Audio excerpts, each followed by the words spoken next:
What does a billionaire CEO look for in a woman?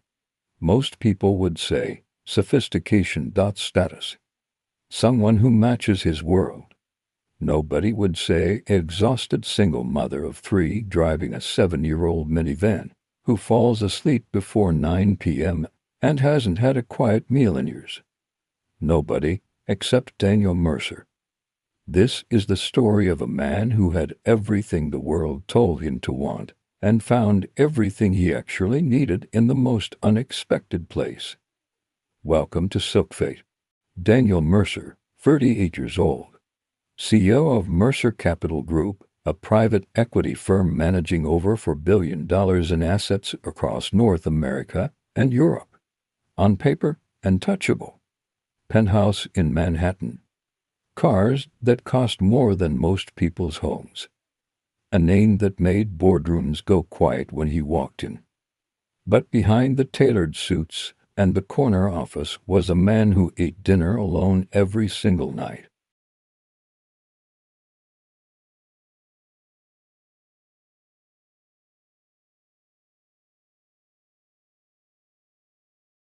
They'd called it off 6 months before the wedding. No dramatic ending. No screaming match. Just a quiet realization over a Sunday breakfast that they were two people performing a relationship neither of them actually felt.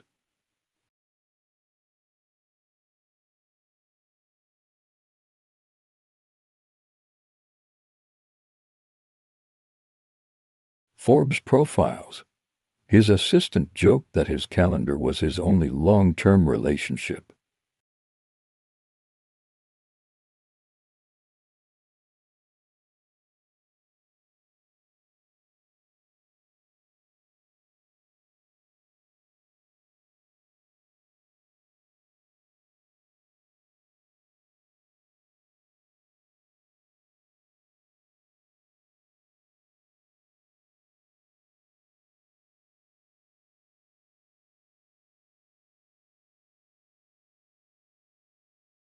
Her husband Marcus had left 2 years ago. Not with drama. Not with a fight.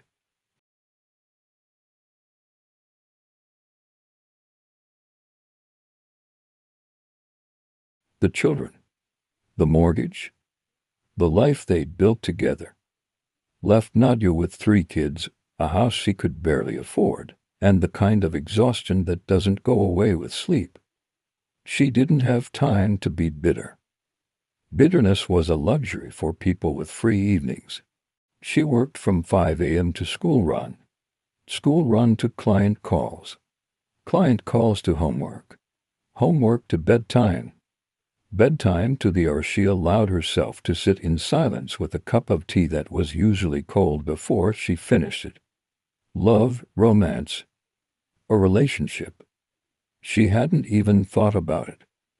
She didn't think she had the right to want something for herself anymore.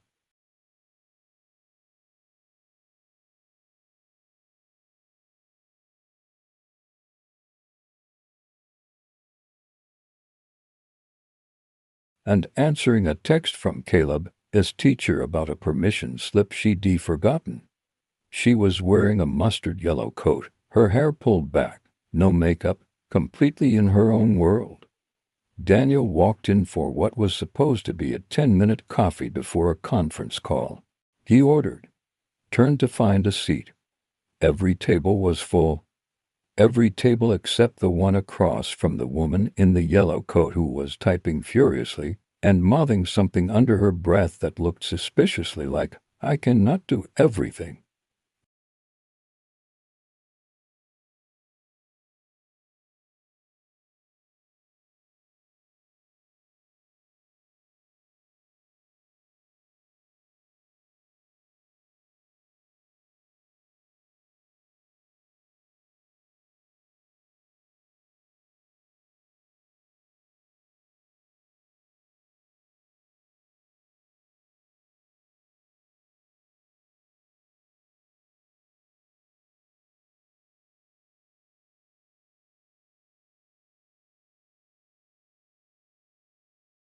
She was funny.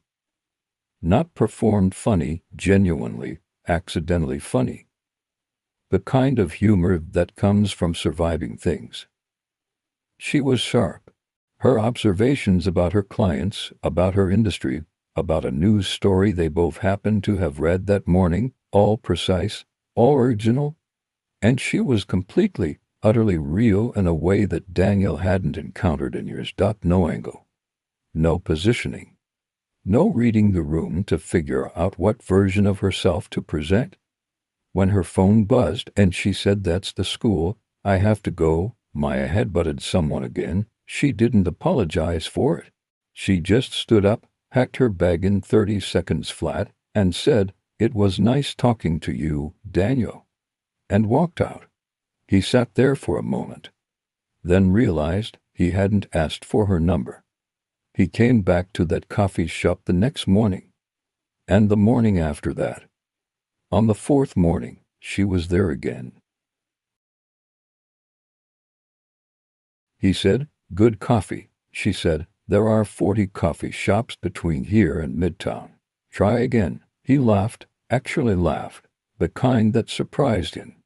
He asked if she'd have dinner with him. She was quiet for a moment, and then she said something he didn't expect. "I have 3 kids, Daniel. Dinner isn't just dinner for me. It's a babysitter, a schedule change, guilt about being away, and then coming home to a mess. No matter how many times I ask Caleb not to leave cereal bowls on the couch."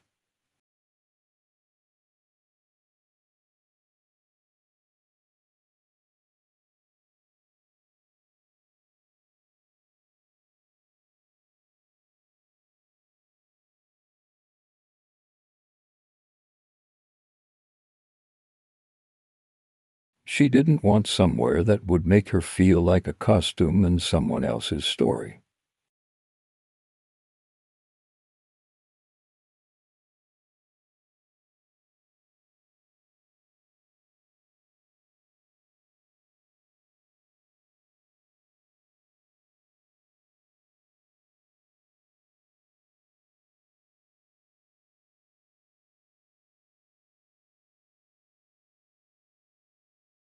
He learned that 7:30 p.m. was non-negotiable. That was bedtime, and the whole machine depended on it.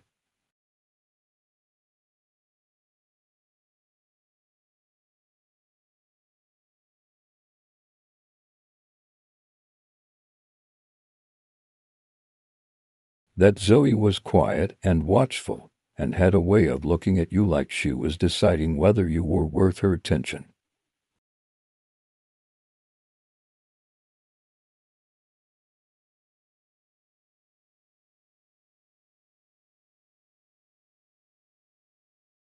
"2 months in, his world pushed back.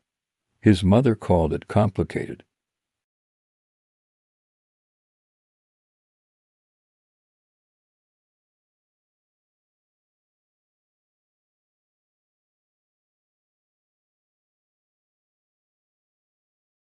The tone said everything, and Nadja felt it.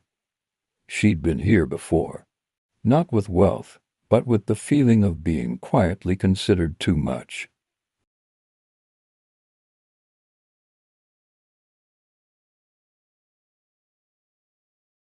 She pulled back, told him she thought they should slow down, that maybe they'd gotten carried away.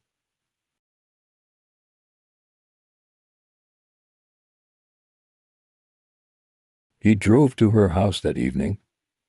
She opened the door looking tired and guarded and ready to be reasonable about the whole thing.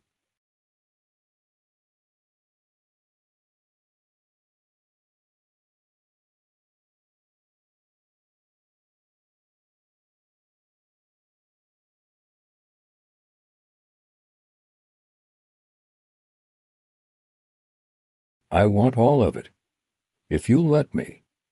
She didn't say anything for a long moment. Then she opened the door wider.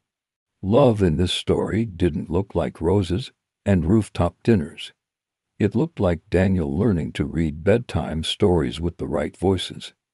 It looked like him showing up to Caleb's school science fair in a suit, and not caring that he was the only one there in one. It looked like him and Nadia sitting in comfortable silence at 9 p.m., both exhausted, both exactly where they wanted to be. It looked like Nadia letting herself be loved without waiting for the condition attached to it. It looked like Daniel realizing that the $4 billion he managed had never once made him feel as wealthy as a Sunday morning with these four people in a kitchen that was too small and too loud and absolutely perfect. There's a version of success the world sells us, and it looks a certain way. It's quiet. It's controlled. It's curated. And then there's the kind of life that's full, messy, loud. Completely uncontrollable. Daniel Mercer spent 15 years chasing the first kind. It took a woman in a mustard yellow coat, with cold tea and 3 children and 0 patience for pretense, to show him what the second kind felt like. He didn't fall in love despite her life. He fell in love because of it. Some people walk into your world and make it smaller. The right ones walk in and suddenly, it's the right size. This has been Silkfate. If this story moved you, you know what to do.